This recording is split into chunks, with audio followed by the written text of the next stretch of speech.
In this episode of Essential Leadership Skills, we're excited to feature Nguyen, a former Royal Canadian Mounted Police officer turned award-winning Director of Protection and Leadership Coach. Mr. Nguyen applies his extensive experience in counter-terrorism and protection to empower frontline supervisors, offering strategies for effective team leadership and addressing challenges like employee retention and trust building. His platform, TeamUp, www.teamup.ca, provides vital coaching for leaders navigating today's evolving workforce. Join us to gain Mr. Nguyen's insights on leadership excellence, the value of coaching for supervisors, and fostering trust in teams for transformative results. Discover more about Hi's impactful approach and how to access his services in our show notes. This is a Touchstone Publishers presentation, your trusted source of leadership knowledge. Good morning, Mr. Nguyen. Thank you very much for joining us today. I'm looking forward to today because of that synergy that we're going to build between your experience, law enforcement, and being a leader. Thank you so much for having me on your show. I'm really excited about the conversation we're about to have. Yeah, and when I was doing some of my research and going through LinkedIn and some of the other things, your website, I started, first question at me right away. So just to help open it up and get people to know a little bit about you, can you describe a time when you stepped into a leadership role or you watched someone step into a leadership role and they got faced with something they weren't expecting and the challenges? How do you get them to address that? Yeah, absolutely. Actually, a good example of when I stepped into a big leadership role is actually the role that I'm currently occupying. So I am the Director of Protection Services for a very large university here in Canada. And when I stepped into the role, the team was struggling with a number of issues. There was morale issues and performance issues and various things. And it was the first time for me to step into a role where I was managing over 60 people with many ranks under me. And so I really took some time to think about how do I come into this mix and really start bringing change around. And the one thing that struck me was that I needed to build trust first. That was the very first thing that needed to happen.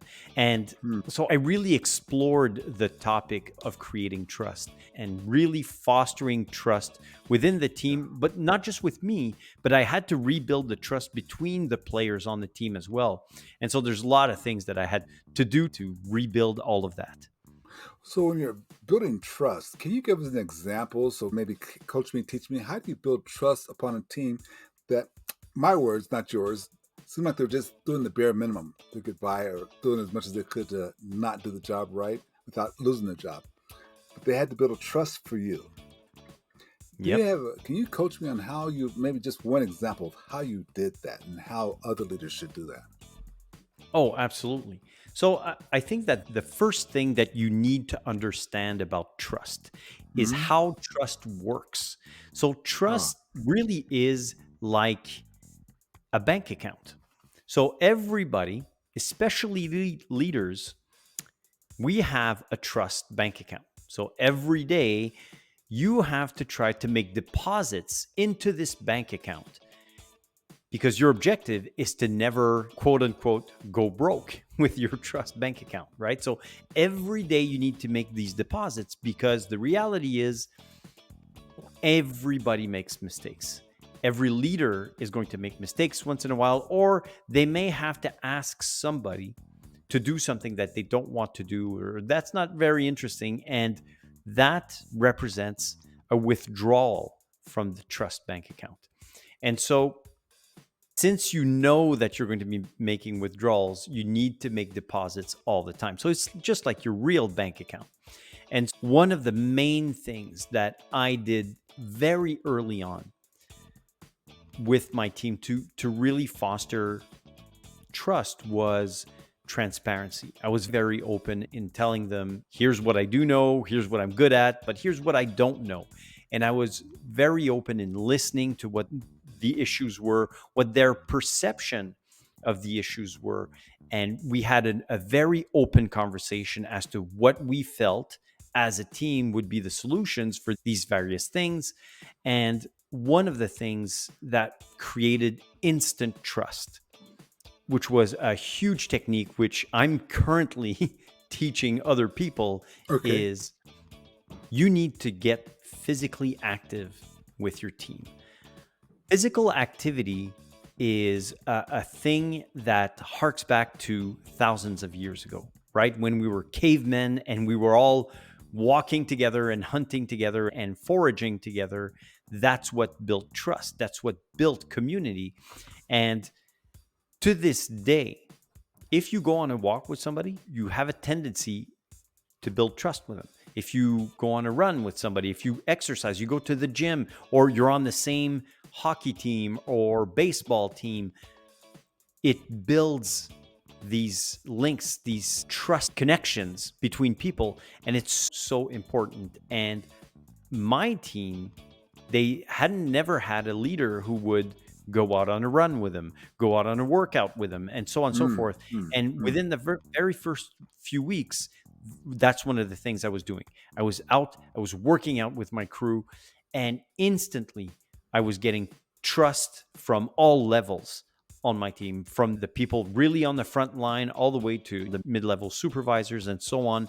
I was building trust really rapidly by being physically active with them. You created a two-part question in my mind. You said that you're actually teaching that right now. Can you give us a little bit of information about how, if someone's listening to this, could say, hey, let me call Mr. Nguyen and say, hey, come teach our team this.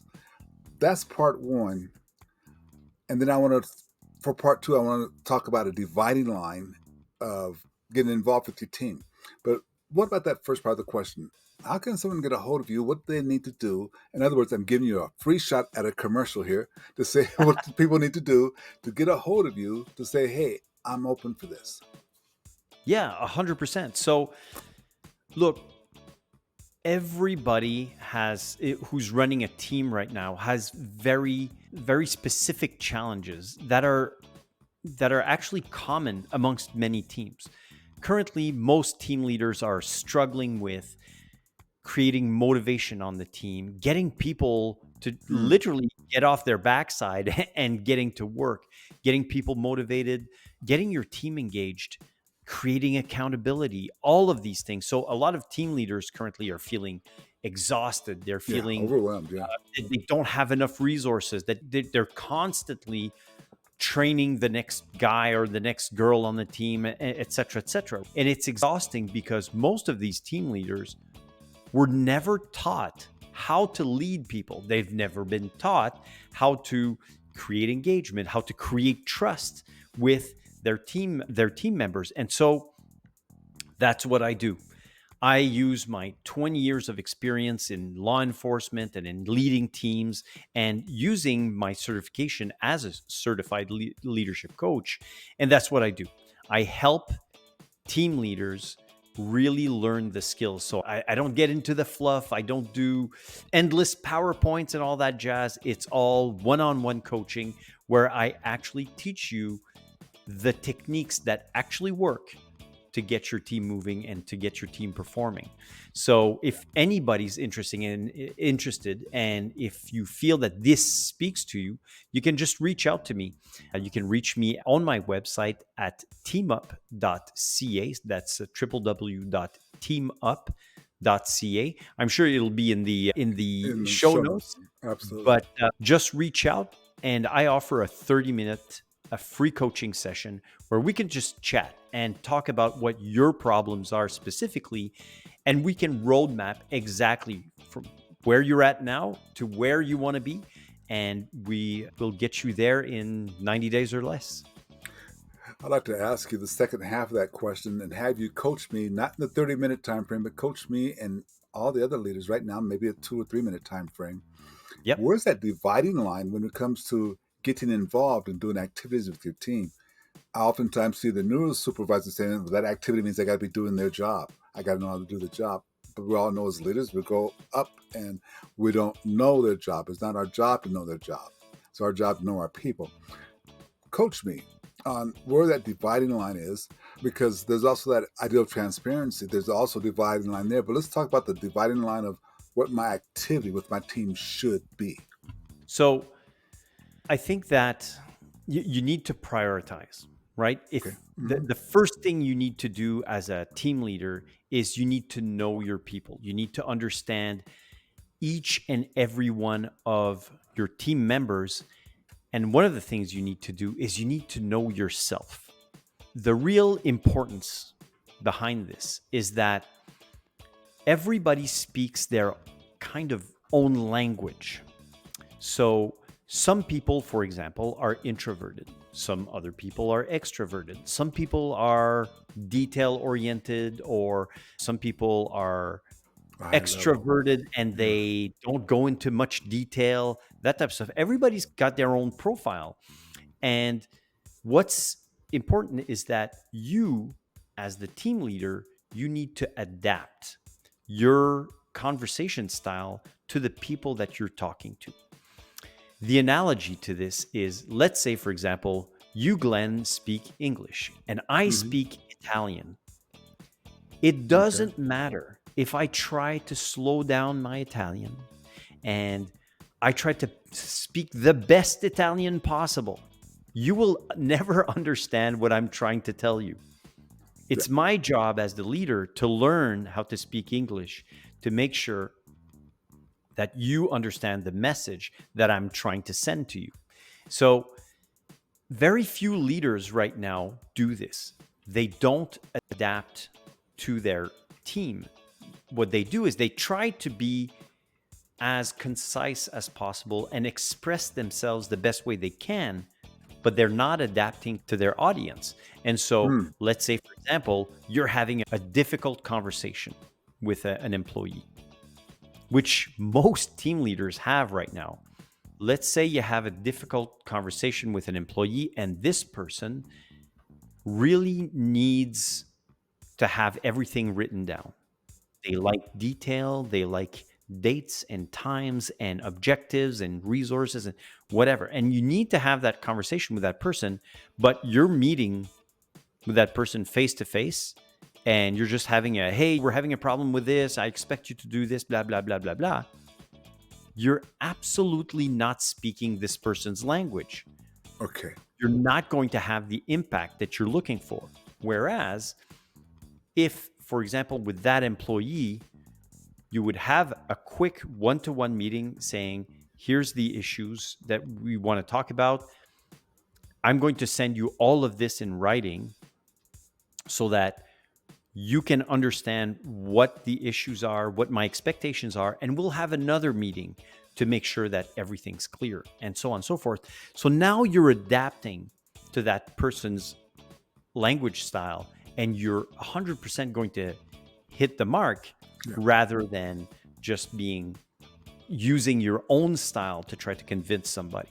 When starting off with a team, one of the very first things that you need to do is literally understand who you are and understand who the people around you are so that you can adapt your communication style to them. You need to literally adapt the frequency of your communication so that you can reach your people and actually get your message through. Okay. And that makes sense in a lot of areas. Hit one of my favorite things: seek first to understand, then to be understood, understand where that other person is so I can speak their language. But the pushback I hear about that is there's got to be a dividing line here sometime. I have one message and I have to create 10 different languages or speak in 10 different languages for every member of my team to understand it. I have work to do. Now I'm overloaded trying to adapt for each of these other 10 when I have other work. What do you say to that person? I hope it's nicer than what I would say. So obviously there's general groups, right? So you have the people that want little information, and then you have people that want a lot of information. Some want written, some want audio, that type of stuff. So what you can do, what I tell my people, literally the people that work for me right now, the way I coach them is I tell them, look, give everybody a little bit of information. For example, in a team meeting. Have a quick team meeting and say, okay, guys, we have a new policy on this. And the intent behind this new policy is A, B, C, D. That's it. And then you end the meeting. But in that short meeting, you just direct everybody to say, for those of you who require all of the details, all of the information, it's sitting here in this document that I'm going to be sending all team members, and anybody who needs all the details, here you go, you have it all. So you can use kind of a hybrid method to communicate your information. One of the big things that I've done on my team is I've started shooting videos. It makes things so much faster, so much easier, because today's new workers, everybody's on their cell phones, everybody's mobile all the time. And it's very hard and almost inconvenient to have everybody in one meeting room and brief everybody on the one thing. So instead, I record a video and say, hey guys, here's an update on ABCD. I give a general overview of what's going on, upcoming news, that type of stuff. So everybody, anybody, whether they're in the car, they're traveling to the office, wherever they're at, they can just check in the video, get the information they need. And in that video, I link documents that they have access to, so that if they need to review a very specific policy, the policy is attached to it. If it's a new document that they need to review, it's all attached to the video. And so I managed to reach all of my people that just want quick information in an audio or video format. They get it. And then anybody who wants more detail, who wants to dive more into a subject, they can just hit the links and get that. So it's proven as a really great tool for me to brief my team and to get the information out very quickly to all the staff all at the same time. Okay, and so that when you get all that information to the staff at the same time, and you mentioned it earlier, that challenging employee. Question about that. They call it dealing with difficult people. I just call it dealing with different people.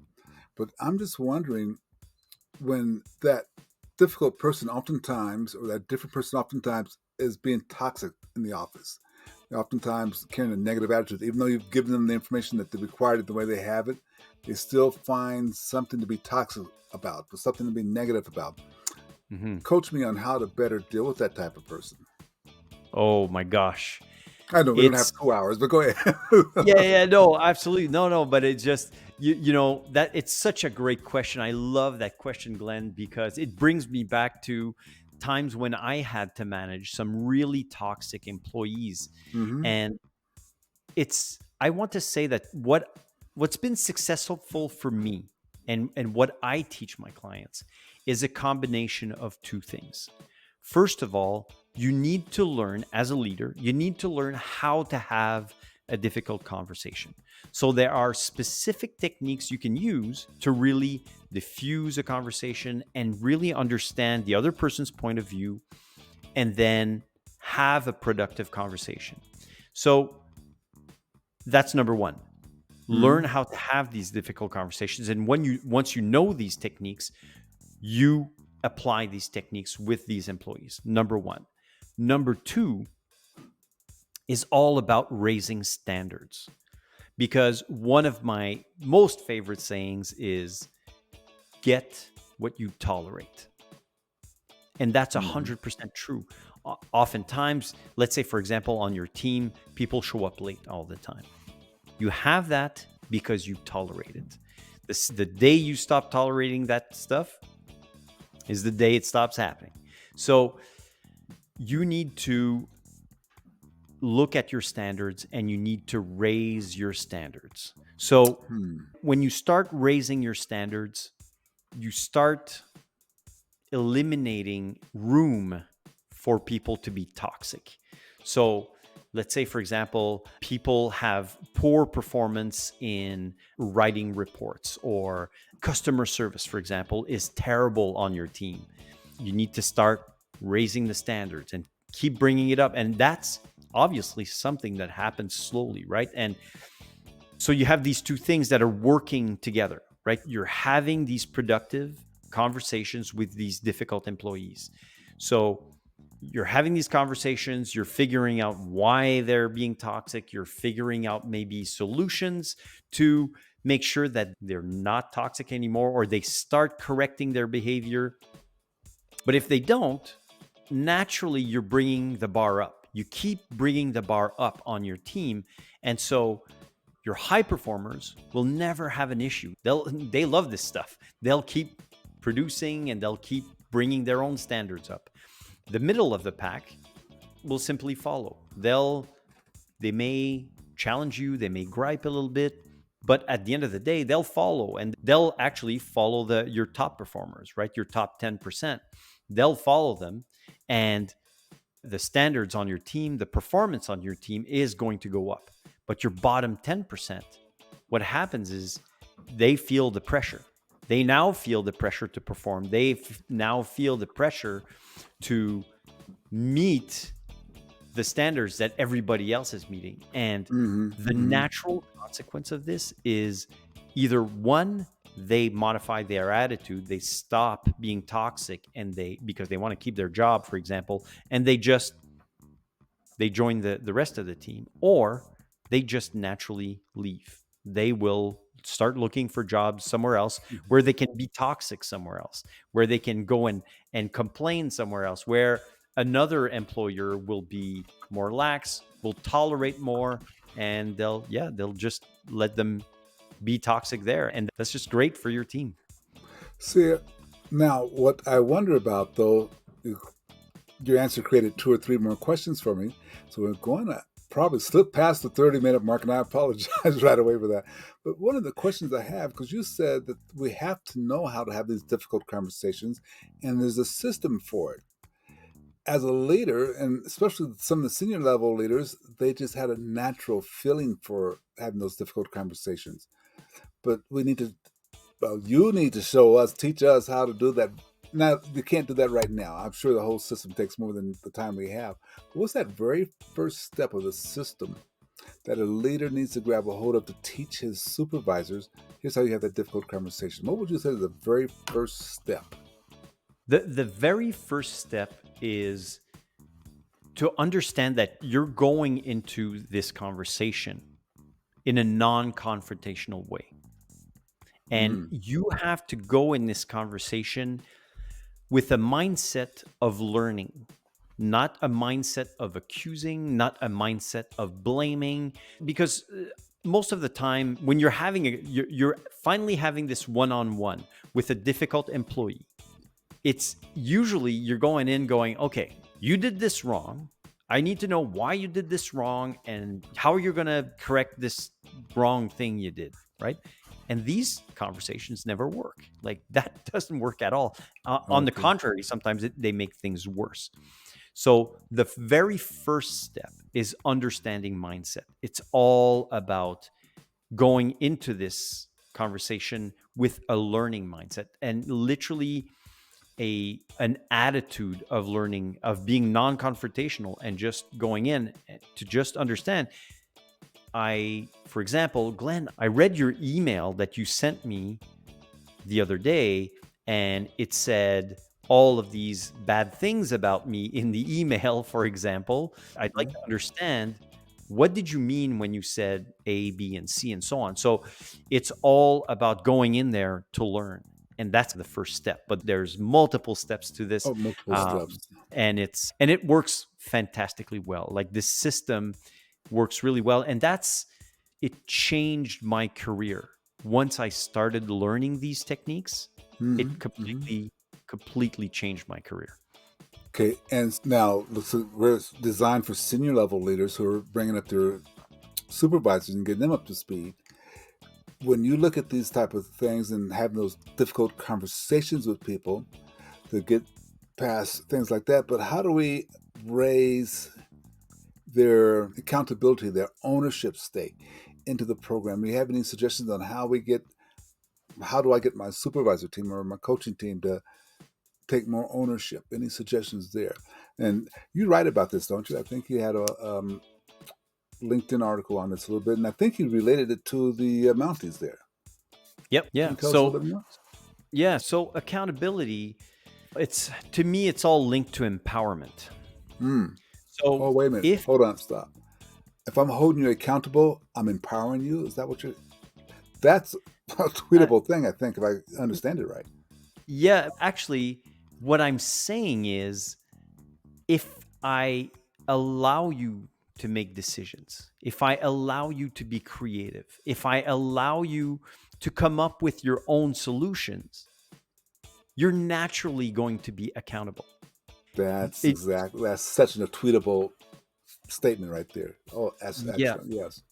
yeah, thank you. I think that people's reflex and how we've been taught is to just go, hey, you're in charge. And if things go bad, you're going to own it. You're going to wear this. And that's absolutely the wrong way of creating accountability. What you want to do is you want to look at how your team functions, and you really want to have a culture where people are empowered to make decisions. People have that space to be creative, to come up with their own solutions, and then they'll be accountable for them, because that's what most people who get into leadership in the first place, that's what they want, right? They want to make more of their own decisions. They want to help people that are working for them and so on. If every time they have to decide to either go right or left, they have to ask your permission, then they're not going to be accountable for anything, because they're going to say, I just asked the boss and I have to go left. Rather than you have to empower them to say, okay, let's look at the options. Do you think going right or left, which one's the best, which one the better long-term solution, for example, which one has the best impact, and so on and so forth. And you have, as a leader, you have to let go of control. And that's something that you have to learn as well. You need to trust your people. Again, we were talking about trust. You have to trust your people to make their decisions. And you have to trust that sometimes they will make mistakes. That happens. And you'll help them correct it and not do it again, and so on and so forth. And that's how you build that culture. And that's something that takes time. It takes courage. It takes energy, but it so pays off in the long term. Wow, that seems like it's really tough. If I think about it, I gotta trust. I try to understand that if the teammate or the teams, if you give them something to do and you have them say, this is how we're going to do it, how they're going to do it, not how I want you to do it, but how they're going to do it. If I'm understanding correctly, that builds that ownership, which automatically says you're accountable because you said this is how you're going to do it. Exactly. But then when you take that very first part of it, though, is that when something does go wrong, it's more of, let me understand why it went wrong, not you did it wrong. Yep. Yeah. And it's, to me, as a leader of leaders, it's almost a tool to identify who should be in a leadership position and who shouldn't, right? Because it happens. Sometimes you'll have a frontline supervisor who's got no business being a supervisor, right? And so if you give one of these supervisors a lot of leeway, a lot of space to make their own decisions, come up with their own solutions, and they don't, because they don't want to be accountable if something goes wrong, then obviously they shouldn't be in a leadership position. And that's just one of the ways you can identify somebody who's maybe you're not in the right role. Yeah, but one thing I can see where we might be able to say, yeah, you're not taking on the leadership qualities, you're not making the decision, you're not moving forward. So maybe you shouldn't be in that role. I do wonder though, since our number one job as leaders is to develop people, and you do this, I'm just using it to call this out. I can't say you do it 100% because we don't work together, but I have had an opportunity to read through a lot of your stuff. And I realize that you do this. Shouldn't we be training that person to be the leader? And if so, what steps would you suggest to help that supervisor become a leader? Because you can be a supervisor, but not a leader. But I want them to become a leader. How do you suggest we help them learn? Is there a learning path you would put them on? Absolutely. There is and that's such a great question, Glenn, because I feel that in most industries right now, we're not doing that. We're Yes. absolutely not showing this next generation how to lead. And this is why we're having such issues with employee retention and hiring good employees and so on and so forth, because the expression that says good employees don't leave jobs, they leave bad Managers. bosses, bad Yep. managers. Yep. That's exactly right. That's exactly the problem we're seeing. And the cure to this is to actually teach people how to be good leaders. So, yes, you need to teach them how to communicate better, right? You need to teach leaders how to create trust. So, we've had a little bit of a conversation about that, but you need to teach them how to empower their own employees. And how you do that is you go with small wins, right? You build them up. You start with small little projects, small little tasks. You teach them techniques. I think a lot of people feel that you're either born to be a leader or you suck at it, right? And it's absolutely false. Leadership, it's a skill, it's not a talent. Anybody can learn this. You just need to spend time either going to a seminar, reading books, of course, listening to podcasts. Yeah. You can hire a coach. You can do all of this stuff that will teach you how to become a much better, stronger leader. But when I do it, when I'm creating new leaders, when I'm teaching new people, is I accompany them through the process. And I think that so much to be said about mentorship when we're talking about leadership, right? Having a mentor walk you through how they would handle a situation, or have a mentor guide you to think about different things as you're experiencing your problem. So let's say you're having a problem with a difficult employee at work. You could have read books and went to a bunch of seminars, and this is great. You may learn some techniques, but having a mentor to just maybe call up and say, hey, I'm having a problem with Glenn right now, and the problem's ABC, blah, blah, blah. Yeah. I'm not too sure how to handle this. Having your mentor be right there to say, okay, did you have a conversation about this? Did you think about that? These different things. And did you use technique A or did you use technique B for this? And so on. You accelerate your growth in leadership by leaps and bounds. How you do it? I think you do it by teaching very specific techniques. And I think you do it by accompanying your people. So if you're already in a leadership position, right, and you're trying to create more leaders, spend time with them, be there for them.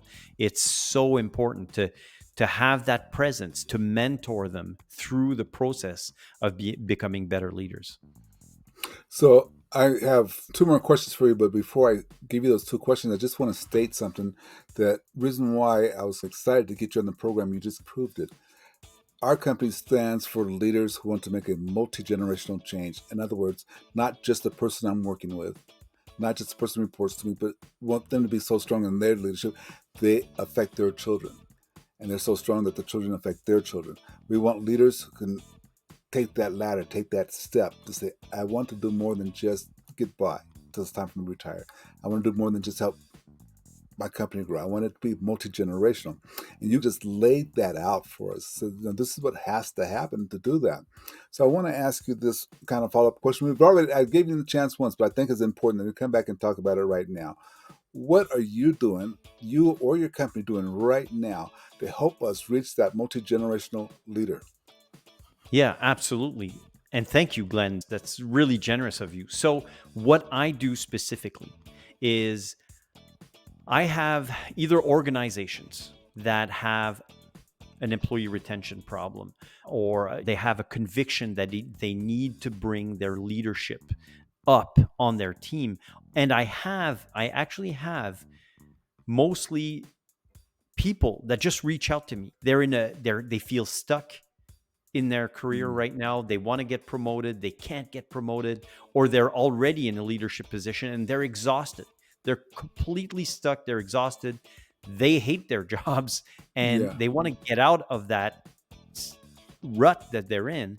And so how I do it is that I spend 90 days with my clients, and it's nonstop coaching. I'm there for them all the time. So we officially meet twice a month where we'll go over very specific techniques. So I'll be teaching my clients very specific techniques on how to create trust, how to have a difficult conversation, how to improve their communication styles, and so on. So I'll teach them very specific techniques, but then I also tweak my coaching very specifically to every one of those clients. And then throughout the month, these 3 months, what I do is I'm 100% available to them via text message, email, that type of stuff. So anytime they have a problem, they have a challenge, they can text me immediately and go, hey, I'm in the office right now. This is what's happening. I don't know what to do. And then I coach them live in the moment right there. And so they learn extremely fast because it's happening right there in the moment. And oftentimes I have clients who use the audio clip function on their text messaging, and they'll, instead of just typing, they'll just go, hey, I'm like, this is what's happening in the office, blah, blah, blah. And so I just reply with an audio clip and I'll go, okay, you remember how I taught you this technique for having a difficult conversation? Use it. This is perfect for this, and blah, blah, blah. And don't forget about this. Don't forget, and just get back to me once you've tried it. And oftentimes we'll go back and forth, and then, by the end, they're like, oh, that was great. It worked fantastic. So that's how I do it. So I spend a lot of time with my clients teaching new techniques, but also troubleshooting, right? A lot of times people have very specific problems, and we'll spend time going through this, breaking it down and figuring out what's the solution to this specific problem that they're having. That is so powerful. It's so powerful. And again, ladies and gentlemen, check the show notes so you know how you can get a hold of Mr. Nguyen, so you can get him or his team involved if it's something we need to work on for sure. My last question. I don't know why everybody thinks this is the unfair hard question, but you're going to get it anyway. So the last question is, what question should I have asked you that I did not ask you? What question should I have asked you that I did not ask you? That's a great question. You should have asked me why people should trust me. Good question. That's a good question for our organization too. Why should people trust you? Yeah. Okay, I'm asking, why should people trust you? Awesome. I think that I have a really interesting blend of experiences, which makes me a uniquely positioned coach. So I have a really extensive background in law enforcement, and specifically in counterterrorism.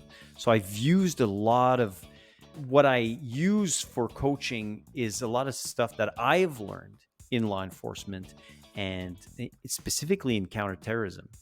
And I've also been, and I still am, but I've owned businesses. I now work in a post-secondary institution. So I've touched the private sector, I've touched law enforcement, I'm now in post-secondary. Like, I have this wide range of experience, and I've really focused all of my attention over the past, say, decade at learning the most effective techniques. And what I've done is I've applied these techniques in real time. As I was learning them, I was applying them with my own team that I'm managing now. And so there's stuff I can tell you that I've learned that absolutely doesn't work, or didn't work for me anyways. And there are techniques that have worked 100%. And those are the ones that I teach. Those are the ones that I use in my mentoring and my coaching, because that's what I can vouch for. And I can say, operationally, I've deployed this and it works 100%. And that's why I believe people can trust me. It's because I have a really wide range of experience, and everything I teach, I still use myself, and I've tested and retested in the field, and everything works. It all works. Okay, so unfortunately, that question created another question inside my mind because that was a key, I think, to your success. But can you give us a short example, a brief example about how your counterterrorism background helps a leader now of a public or nonprofit corporation? Absolutely. And that's a great question. So, when I was working in counterterrorism, one of the things I was doing the most, one of my biggest jobs there was I was a source and agent handler. So in the Hmm. world of counterterrorism, one of the things you need to do is you need to get people to talk to you, to give you information, and maybe even take some actions on your behalf. So you work in an undercover capacity and you go and you have to befriend these people and you have to get them to tell you their deepest secrets kind of thing, right? So to do that, you have to learn how to create trust. You have to learn exactly what buttons to push so that person will actually talk to you. So that person will actually behave the way that you need them to behave. So a lot of these psychological tricks can be used when you're in a leadership position, because it's all, once again, it's all about understanding how you create trust, how you communicate with people. And so I use Interesting. these very cool techniques that I've learned in the shadowy world of counterterrorism, and I've That's right. transposed that into everyday leadership, everyday business. And so you can use these techniques to absolutely influence your employees, influence the people that you lead on your team.